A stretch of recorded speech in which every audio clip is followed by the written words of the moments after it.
Why does target market matter when you're starting or running your business? How can diving into demographics, sociographics, psychographics, and geographics help you discover your target market? How important is it to keep your target persona top of mind? How do you discover and keep up with your target market's wants and needs? Do you know how and why you need a SWOT analysis in your business?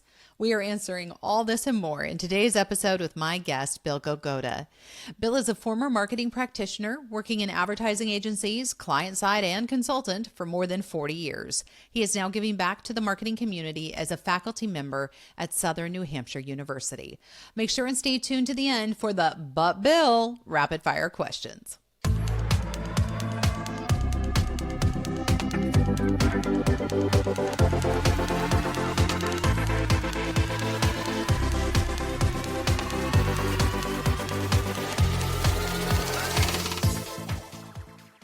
Hey, Bill, welcome to the show. Thank you, Katie. Glad to be here. We're so excited that you are, and especially with your level of expertise as we're working through our starting and growing a business series, and want to talk to you target market. I always like to say that if you're trying to be everything to everyone, you're nothing to no one. But why does target market matter when you're starting out in business, or even if you're a few months in and you're like, I just don't know where I'm going or what I'm doing here? Well, part of the problem, or to me, one of the problems, is we use the word target market interchangeably for a variety of things. Target market, to be honest, is anybody that is interested in your product or service. That sounds great. A lot of people. One of the maxims that I learned over the years is that the essence of marketing is sacrifice. It sounds ominous. It's not really. It's very practical. A little backstory. In my agency experience and as a marketing and advertising client, I handled multi-million-dollar budgets, and there was never enough budget to go around. Marketers are always trying to find ways to stretch the marketing dollars. So that's why target market, which is everyone, gets cut down further into target audience or target customer, and that's where market segmentation comes in. So what you're really trying to do is boil it down to the best possible groups. Not that you're ignoring everyone, but you're concentrating your dollars where the best chances are. The marketing, the target audience, the target consumer. So I want to ask the why and the how. Let's start with the why. Is that important? Budget. You can't reach, like you said, if you're trying to reach everyone, you're not hitting everyone. You have to stretch dollars wherever possible. So what you're doing is putting the money where your mouth is. You are concentrating on the most likely people. And by having a message that is more relevant, more personalized to those groups, that's why you cut it down into smaller groups, bite-sized portions that you can relate to. How do we do this? Especially to those folks who, in our audience who don't have an MBA and are going, oh my gosh, this sounds so ominous. What do we do with this? How do I know who I'm supposed to be going after? To get there, you have to do a couple steps. It's called market segmentation, where you're dividing that target market into those smaller groups. And what you do, there's a matter of misused terms. We tend to use the word demographics for everything, but in reality, there are a variety of segmentation variables. There's geographic, there's demographic, there's psychographic, also two others that are not so commonly in conversation, but often used, behavioral, obviously, but also firmographics, and I'll go through those quickly. Geographics, that's location, location, location. I mean, where do you find your customers? That's real simple. I mean, if you are set up to be local, that's easy. Can your staff handle a larger area? Different geographic considerations. So that's one thing. That's one segmentation that you will find customers or vary through them. Demographics, everybody knows, everybody uses in conversations. Age, gender, education, income, family status, etc. The more popular of those categories and demographics are income level. In order to have a market, you need to be able to not only desire the product or have interest in the product, you have to be able to afford it. Like, for example, I'd love to have a Lamborghini, but that's not happening and showing up in my garage anytime soon. So it's a simple thing, but income level is a very important consideration for anybody trying to do marketing. Another one is age. Now, we've talked boomers, Gen X, millennials, et cetera, but age is a good tool to use to decide where your customers are coming from. They could be children to adolescents. They could be working age. They could be older age. In fact, you just did a paper recently about the silver tsunami. Do you want to add any reference to demographics? Because you've got a great deal of story right there. Oh, you're so kind, Bill. Yeah, it's interesting to see the silver tsunami because we've known that we were going to have a huge wave in aging population, right? And to anyone who thinks that, oh, the silver tsunami is coming. Yeah. No judgment. There's a lot of hair dye going on up here so that you don't see my own silver tsunami. Let's just be completely honest. But yeah, if you think that that's coming, you've already missed it. It's here. The silver tsunami is here. Sure. And we're seeing, knowing what that, elderly demographic wants and needs, which we'll talk about in a bit, but it's so important because it's going to be very different than, say, someone who's 18 and has a whole different mindset and is off to college for their first year, right? And so, yeah, sure. Demographics to me are everything. Age, and that's a good starting point, but that gets you into the next of the segmentations called psychographics. And that's a lot more, whereas demographics are objective, psychographics are far more subjective and would require more research. And I'll touch on, in fact, give a couple research tools that anybody can use for free, operative word. But psychographics are lifestyle. These are the values, these are the attitudes, beliefs. These are very important. To me, these are the key to understanding how to communicate best with your consumers. It's the way to understand the mindset so you can really do a good job on the wants and needs and address these in your marketing messages. I mentioned two others, firmographics. Yep. Keep going. You're doing. Without that, I mean, let's face it, wants and needs, the whole purpose is defining not just what you can deliver, but how to reach those consumers' wants and needs, how to address their wants and needs. And that's how you build that relationship. That's how you build a connection. I mentioned demographics in the beginning. That's for individuals. Firmographics are the same thing, only now you've moved into the corporate side or the business side, including the roles, etc. But, you're doing more B2B now. So therefore, that'd be more in what you're doing rather than some of your other listeners who will be having a consumer-driven business.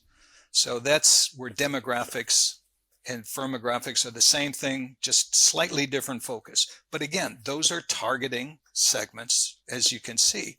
The last one I mentioned was behavioral. And this one is important because as I said, you need research to do all this stuff, but behavioral is great because it can draw on the existing customer base that you have. These are the purchase patterns, the usage patterns of your existing consumer base. And don't underestimate the value of your own consumer base, your customer base rather, and your web analytics. It's a wealth of information. Now, I've touched on geographic, I've touched on demographics and psychographics. Take your customer base and go through that and deep dive.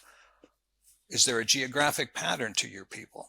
You've got a geographic segmentation thing going on. Is there an age difference? Are you dealing with younger people or older people? You've got your demographic starch.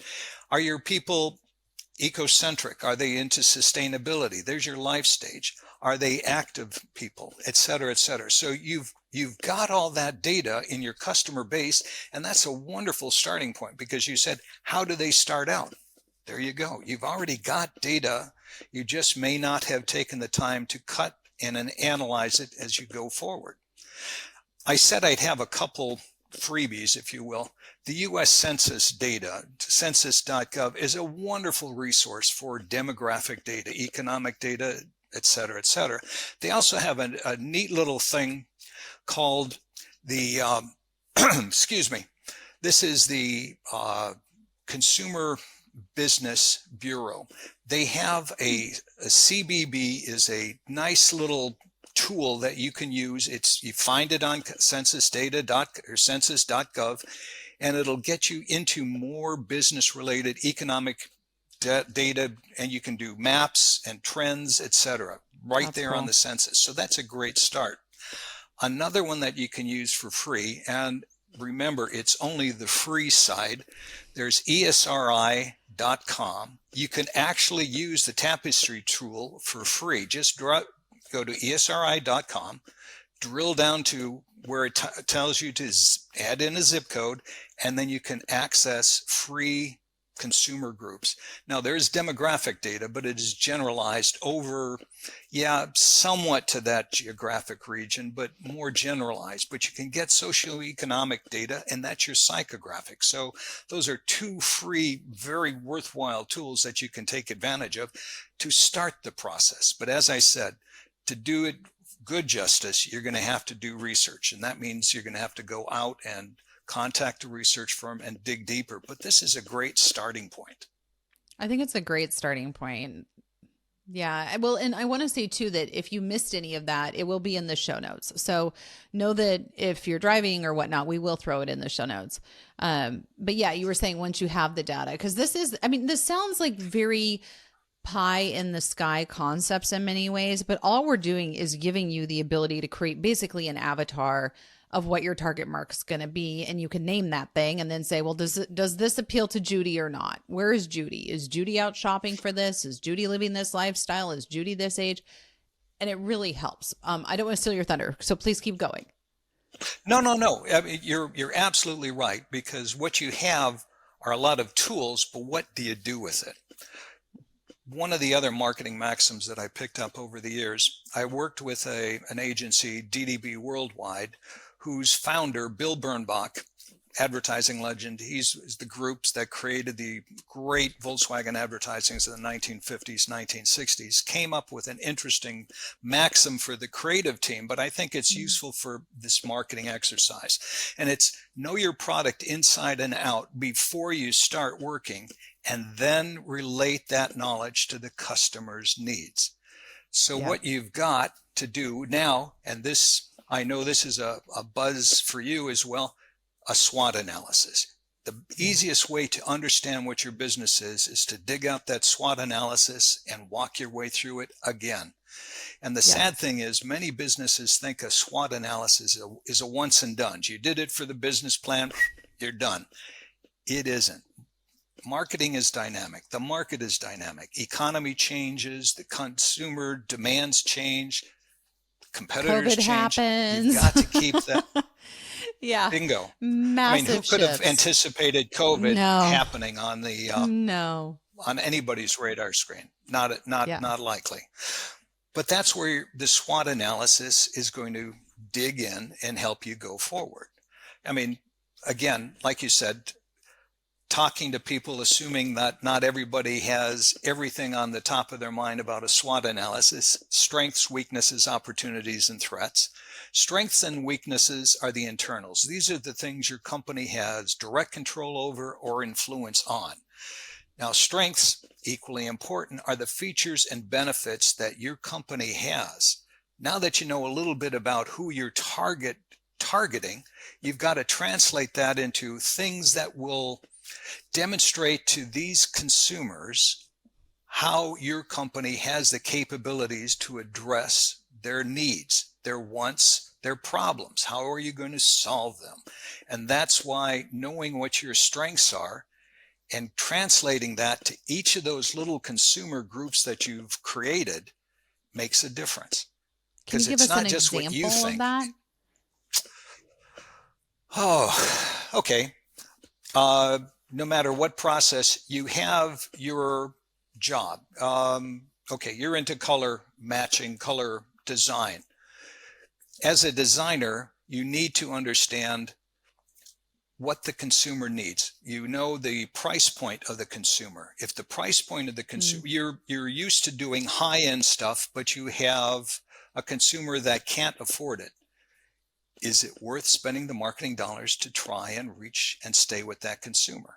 Unless you Yeah. can bring it to that consumer's point of view, your strength doesn't match their need. So your capabilities aren't what they're looking for. Mm-hmm. Okay, is that a fair analogy for you, or do you want I something think, more? no, I think that's an absolutely great one. And I think sometimes as business owners too, especially if you're just starting out, you can say, do I even have any strengths? Like, I'm just starting at this game. I'm not even sure what my strengths are. How do I tease that out? And I would push back and say, you're always going to have strengths, even out of the gate, such as, oh my gosh, what kind of customer service are people going to get? Because you are just starting out. What if they are your first client? That's amazing. Or your first handful of clients. They're going to be able to reach you very readily. That can be a strength. If there you go, customer service is one of the things that's an unsung strength by many people, and it's also a weakness, and that's the second internal that I mentioned. The danger of customer service, I dealt with the auto business for most of my career. One of my best dealers told me that the first client, the first purchase will come from advertising. Fine. Every repeat purchase comes from customer satisfaction, customer service. If Every you're time. not servicing that client's needs, they're not going to come back. Yeah. And not just their needs, if their you're wants. a And once in sometimes they can't differentiate. Sometimes they just come to you and they're like, I want this, this, this, this, this, this, this. It's like, well, I hear Yeah. that you really want that to be a turquoise such and such, but is that really going to work? Like, is that just a want, or do you actually need that? I mean, are you trying to resell the home? Like, let's talk through that. Sometimes I think that's our job too, as designers, is educating our demographic Sure. and walking through, not in a condescending way, but just to help them ferret out what are your needs and wants. And sometimes they don't even know. That would be a strength. The ability to talk to the consumer and explain what it is they want, because having been in a situation with buying some windows recently for our home, sitting with the people and having them answer questions that I didn't even know to ask, that was a major benefit with the company that we ended up going with. So having that ability is a wonderful strength that you should capitalize on. And if you're somebody just starting out, knowing your ability is a wonderful strength that you should capitalize on. Well, and I think too, we're often afraid to And identify our weaknesses, but you have to identify your weaknesses because we have nothing to work toward at that point. And admitting them, you don't have to share this document on your website or put it out on social media. We're not asking for that. We're just asking for an honest self-assessment. But your customers will. Yeah, that's a great I'm sorry for stepping over you. The customers will. If you have customers, that's a great source to find out. Are they complaining about you? Have they said there are shortcomings? Have there been things posted on your social media site which you're raising questions? If you're not addressing those, if you're not looking at those and putting them on that weakness list, you're doing yourself a disservice, because you're going to miss something that is there. And that often happens. I mean, I was guilty of it as well over the years, because you don't want to put the bad stuff down there just to remind yourself, but you're going to stumble and fall, and your customers will be the first ones to raise it. That's a great point. The other two we've dealt with internals. Now I'm going to move on to the externals. These are the opportunities and threats. These often become convoluted because something can be an opportunity and a threat. It all At depends. the same time. An opportunity are things that are positive that you can take advantage of for your business. Something that's negative is a threat that you're going to need to monitor and figure out how to deal with. You mentioned COVID earlier. COVID was both a threat and an opportunity. There are a lot of companies that figured out how to change their business practices, strength. A lot of the brick and mortar stores like Target, they went and added, online ordering, curbside delivery, all those things. All that changed the game. Bingo. They saw that as an opportunity to take care of the problem. The threat was COVID. Everybody faced it. They saw a way of taking that and turning it into an advantage based on their ability. So, it can be plus or minus. Competition can be a threat or it can be an opportunity. In your market, is your competition weak? in your field is your competition weak, that's an opportunity. Hey, I can, make hay while the sun shines. On the other hand, if they're strong, how are you going? You've got to recognize that. How are you going to deal with it? How are you going to take advantage of it? Are there things that your competition is doing that you should or could be doing? You got to monitor your competition. And failure to do that because I know best. Again, I dealt with the auto industry, and I dealt with the auto industry in Detroit, and I dealt with corporate people that said way back when, because I earned the gray hair along the way, the Asian markets, now they're not that critical. We don't have to worry about them. Are you and they had their kidding me? lunch They taken. dominate. Yeah. Really? Absolutely. But that was an attitude, that was a prevailing attitude that they didn't have to worry about it. So you can't ignore the competition. Monitor the competition, because that'll also give you some ideas of what you can take advantage of. Things that you may have not, you're going back to your other example, you didn't see it as a strength, but your competition is ignoring it. Wow. That just boosts something up the ladder right there. Well, and it's interesting what you're sharing is exactly what Rebecca Ryan, our futurist who we had on the show, talked about. And she's like, if you went out of business tomorrow, excellent. What are the 3 things that your competition would immediately come in and do? And then why aren't you doing those right now? And I thought, gosh, that's so good. That's exactly what we should be doing. Think about what you need to be doing to stay ahead of that. And that's a huge opportunity, because to your point, I think it's very easy in business to either stick your head in the sand and say, I'm just going to do what I do and do it well. And there's nothing wrong with that. But there's also some relevance in understanding what your competition is doing in, like, underline, highlight, and bold that statement, because otherwise you're going to end up being an artifact of a bygone era. Hey, Katie bopping in here. Do you want a step-by-step approach to identifying your target market? Do you need help creating that marketing persona? Do you want an easy way to complete your own SWOT analysis? Welcome to the studio. We have all this and more. Check out the show notes to see how we created a virtual design firm to back you. And that's why I said earlier, you can't treat the SWOT analysis as a once and done activity. The market is dynamic. Agreed. Exactly what you and your futurist identified. Things change, people change, competition changes. At a minimum, in my experience, an annual SWOT analysis is probably a smart business practice. Mm-hmm. And monitoring all the way through and updating when necessary. Nobody could have anticipated COVID, and it happened. So, that's a big threat that you better update and monitor and figure out how to address here and now. You can't wait for that annual event.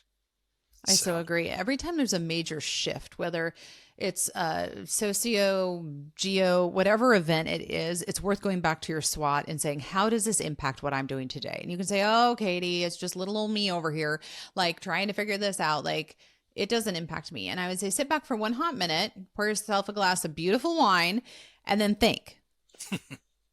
I bet it impacts you. Or if it doesn't, there's an opportunity to be found in it. And a lot of people just aren't creative enough or gutsy enough to do that. But that's where you get that. I love it. A woman on our team coined this term. You guys have seen Diana on our webcast, and she's just fabulous. But it's the extra 5%. If you will do the extra 5%, it's the differentiator between you and your competition. And sitting back to say, okay, there's been a shift in the market. I'm going to do the extra 5% of sitting with my SWOT and saying, what opportunities do I perceive out of this? What threats do I perceive? And then acting accordingly can be a game changer if you're just willing to do it. A favorite quote of mine from an American humorist, and somebody that you will probably enjoy because he was once called Oklahoma's favorite son, Will Rogers, is even if you're on the right track, you'll get run over if you just sit there. And that's exactly what you're saying. Oh, it's a great one. So true. That's a great one. The one I love to always say is you can't steer a parked car. You got to get moving. And sometimes in life, we get this paralysis of analysis. We can go into denial about things. We just don't want to deal with it. And the reality is, like, you can't choose a direction because you're not even moving, sister. We got to get this train moving before we can even, exact same idea. I want to go back to that idea of roping this all and bringing this all together of the avatar, once you've Sure. completed your demographic, psychographic, you have an idea of what this individual would be like. From hmm your obviously very respected and professional opinion as both an educator and a practitioner, is there value in creating an avatar and literally posting that avatar up on the wall of your studio so that you understand what you were doing and why? Or do you feel that that is cliche? I happen to like it, and marketing, we have a ton of buzzwords, and that one's called a We love buzzwords. target persona. Yep. Oh, absolutely. So what you've done is, okay, we've gotten the target market, we've gone to the target audience, and the persona is a subset of that audience. They're based on demographic information and psychographics. So you have somebody that you can visualize.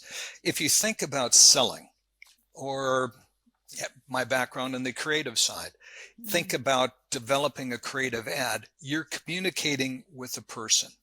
The best communications are personalized, individualized. The persona allows you to create that ideal individual that you're going to communicate with, and look to create the messages, the marketing messages that best resonate and reach and connect with that person. So yes, I think it's a very useful thing. People do visual boards with pictures of the person, the lifestyle, and all that. If that works for you, great. If you're that kind of visual person, fine. I can do well with the data set of that individual, but I know that it's this individual with this background, not this one over here, which I'm going to talk to in a different way. So it's very important, and it allows you to connect with the people when you need to. It's so incredibly important. For the sake of this conversation, we're going to name our target persona Bill. So let's just say we've got our target persona. We've narrowed down. It's Bill Okay. in Atlanta. And how do I, as a designer, especially when you're starting out, I think you're starting out, but we're 10 years in, we're 5 years in, maybe we're even 15 or almost 20 years. Cause like I said, there's a lot of hair dye hiding the gray here. How do you keep apprised as to what your target market's wants and needs are? Because they are constantly shifting. And I feel like they're shifting faster and faster and faster because we're getting marketed to more and more and more. And thanks to Pinterest and Instagram and Reels and TikTok and all these things, it's changing our perceptions faster, which as an industry can make it really hard to keep up. How have you found that you keep up with what is going on with your target market, especially when we're working in a visually based medium and world in what we do, and really most of the world for that matter? You've touched on several. I mean, I've mentioned in the past the importance of market research. You do focus groups, et cetera, but you can also cheat the system a little bit and use those things that you were just citing. Social media. Where are you getting your information, where you're seeing changes? It's your business, it's your industry. You know the things that you're looking at and reading. That tells you what's out there as a current. And then start looking on your website or your social media site. What are some of the inquiries that are coming from your customers? What are your competition doing? If you see these kind of things, I mean, you're trying to pick into somebody's brain, and unless you're doing the focus group where you're sitting down and listening to these people, and you can do it simple, MailChimp, there's a lot of other systems out there where you can do for modest costs, conduct surveys, conduct research. But what you really have to do is be monitoring what people are saying in the social situations, in the social media. And if you've got a customer base, if it's like you said, 5-10 years out, you've got a customer base, talk to them. I'm not going to say free research, but you can do your own focus groups that way. Years ago, we used a focus group set up by Wall Street Journal because they had an ongoing program with their people, had their own, patterns of behaviors, and we would tap into that now and then. You've got a data set with your own web analytics, with your own customers. Ask them, send the people that will respond, they will give you some information. And then what you have to do is listen to that as opposed to what some of the other, I mean, it's always subjective. You're going to have to make the decisions. You're going to have to weigh the pros and cons, but it's something that you're going to want to do. Yeah, I think going back, especially to that existing customer base, I often joke, we collect clients. We like to keep them and not let go of them. Because if you do treat that client right, which is, mentioned earlier, like they will keep coming back for more. You do want to keep collecting those clients, but then they want to see you succeed too, because the best relationships are the ones that feel like win-wins, right? Whether it's personal, professional, it doesn't matter. If everybody feels like they're winning, it's a really fun relationship to be in, right? And so they're going to want to see you succeed, especially if you've helped them in their house doing and building and helping them, quote unquote, succeed in their personal life. They're going to be grateful for that. It's also a good top of consciousness thing, which we talk about a lot in marketing, but being top of consciousness to that target persona is really critical. Yeah. I mean, what you want is an advocate, not just a customer, but an advocate for your brand. The way you do that is to continue a relationship. I mean, we talked behavioral segmentation where you've got, usage patterns. How are they using? Are they a frequent buyer? You want them to be returning and talking about your brand. And you do that by continuing the relationship. So send out the emails, send out, even if it's an inquiry that says, hey, I value your opinion. Tell me, you were happy with me. I want to hear more from you. I think that's so valuable, especially the emails. And this kind of goes down into the conversation too of just taking care of clients, and back to collecting them. But once you found that target client, yes, nurture them. It is a delicate relationship, and it's one that warrants your time. And it's always amazing to me too, how often in business in general, thank you notes are left out of the equation, or hey, we really enjoy doing business with you on this. Thanks so much. Like that always surprises me. Because I think it's such a lovely touch of a bygone era that people love. Yeah. Mm-hmm. Yeah. I mean, you're trying to build a relationship. You're trying to individualize and personalize your relationship with that customer and all your customers. That's a simple fix. But you reminded me something else. We've talked about the segmentation. You talked about your customer base that you currently have, and you've looked at the age, you've looked at the income. If you're happy with more of the same, then keep doing what you're doing. If you want to change, you now know where you are. Where do you want to go? So if you're, at the working era, the 18 to 45, 60 age range, and you want to go bigger, that tells you got to start going 65 plus. So you've got data things. It all depends what you want to do with it. Well, and then when you go to spend those marketing dollars, you can ask, hey, who's your target market for such and such? I don't want to say publication because we don't do publications much anymore, but who's your audience? Who is your audience? What are their ages? What are they spending? What are their gender? I mean, you can ask for that. And then it's so easy to say, oh, well, I have Bill in Atlanta over here as my avatar. And does this match what I know about Bill in Atlanta? All of a sudden that becomes a very easy way to make a business decision about whether or not you should or should not be spending these marketing dollars in this place. Yes or no? I mean, I think it's a game changer because it's going to give you the tool you need to then know where to go to spend those hard-earned marketing dollars. Yeah. And you've touched on a key point. It's not what's easiest media-wise choice for you. It's where you're going to find that customer. If that's where your avatar Bill is getting the information, if that avatar is on Instagram or Pinterest or Facebook, that's where you're going to want to be so you can connect with them. It's not going to do you any good if you're not there. Where do you Just like you're on LinkedIn, which is wonderful. Yeah. I love LinkedIn. I'm not going to lie. And it's interesting as we're seeing more and more residential designers start to wander into that arena too. I'm starting to see more of it. And I think it makes complete sense. So where do you see, solopreneurs, or I'm starting out in my business, where does this go off the rails for them? Is it the fear of starting? Is it that I'm not checking in on my target market? often enough and conducting my SWOT analysis once a year, which sounds arduous and it's not. In fact, we're going to provide some tools for that over on our site.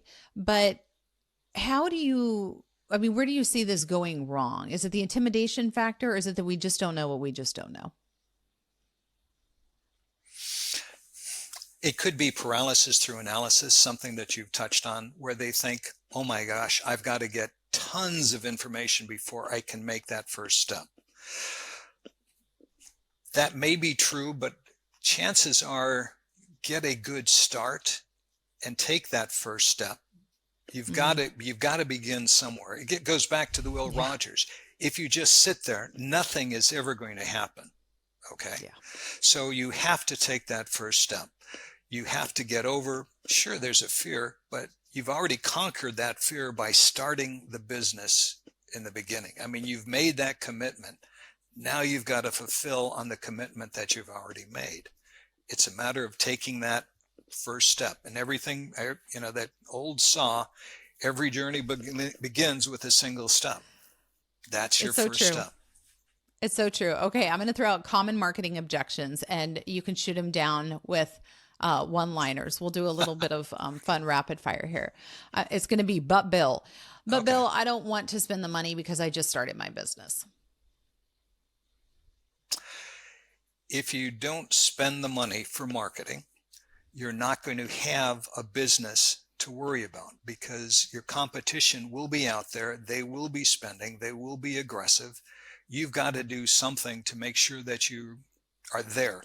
Awareness is the first step in a purchase process. If your customers, your potential customers, aren't aware you exist, and you get that by doing marketing efforts, you aren't going to exist.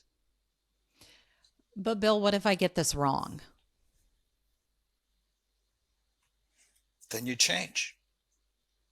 I mean, marketers do business, beta test all sorts of things all the time. If you get it wrong, you learn from that and you move on.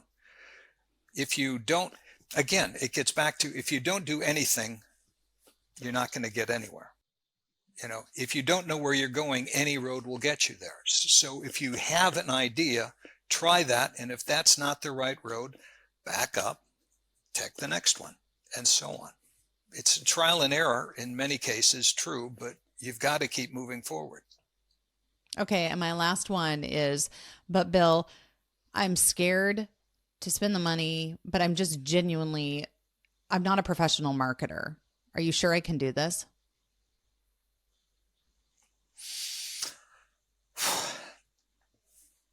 I worked at agencies. I was a consultant. So, my bias is you can always tap into professionals. Okay. Yeah. But on an individual basis, do the research, get yourself up to speed, and give it a try. Again, social media is an inexpensive way to get your message out there, but it still takes effort. It's not, It's free once you've got it rolling and people are filling in for you. But to make it successful, you've got to put the time. Sometimes that means the money of buying the people that are helping you post, creating the videos, et cetera, et cetera.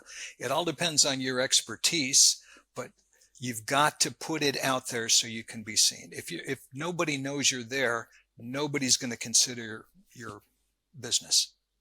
I totally agree with you. The thing that pains my heart the most is when I see someone who's brave enough to hang out their own shingle and start their own business, and they think that because they've done that, people are going to show up.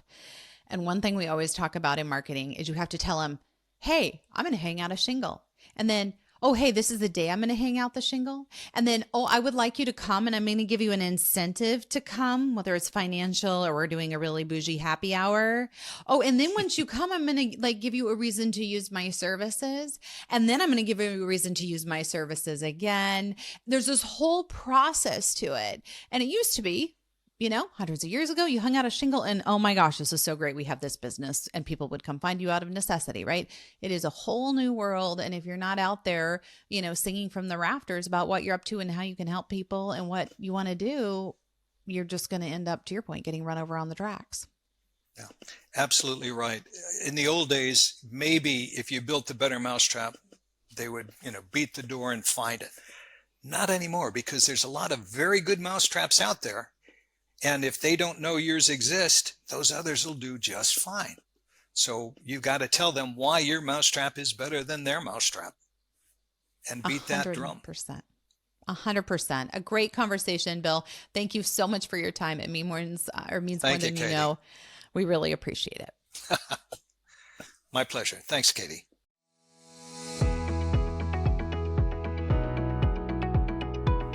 Welcome back to Colorful Questions. You guys are submitting some awesome questions, and I love getting to answer them. Thank you so much for the privilege of doing so. Great question. How do I find the clients I want to work with? Yes, this is at the core of every single business. So you heard from Bill today on the logistics and the demographics and the psychographics. And I love this question because it gives me a chance to address some of the more intangibles. So in addition to everything that Bill shared, I think a lot of this comes down to gut instinct. Have you ever met with a client and just been like, something's off? And you find yourself hesitating, but you can't pinpoint the why. So you move forward with the client and then it all falls apart and you're thinking, why didn't I listen to my gut? I want you to stand here for a moment and know that you have complete permission to not have to explain your gut feeling. You can simply say, this doesn't feel right. And that can be enough to walk away from the potential client. So first of all, use your gut. By the same token, do you ever meet with somebody and you're like, oh my gosh, this is going to be so easy to do business. This is going to be like working with someone I would actually like go out to dinner with. Yeah, there's a reason why we get feelings like that about different people. Also, like attracts like. I really believe go find some place you want to plug in that has people like you who can become potential clients, rope them in. Like attracts like, and don't be afraid of that. That's all right. Be true to who you are and go find other people who are like-minded like you, and they probably are going to want to do business with you too. And which is a reminder to go where they are. Seek that spot, wherever that may be in your community. It may not make sense to you, but seek the spot where they are and watch who shows up and who ends up becoming your clients out of that. You might be really surprised. And the last one may seem rather rhetorical in some ways, but be kind. There are so many lovely people out there, and sometimes they come in packages, then all sorts of different idiosyncrasies that we might not expect. But I have found that every time I'm kind and give someone the benefit of the doubt, nearly every time it comes back full circle, and you might be surprised. Those are some of life's biggest surprises, some of the greatest joys, and some of the best clients we have ever found. Thank you for the great question. This was an awesome conversation. If you want to have more like it or like it one-on-one, book your coaching strategy session with me today.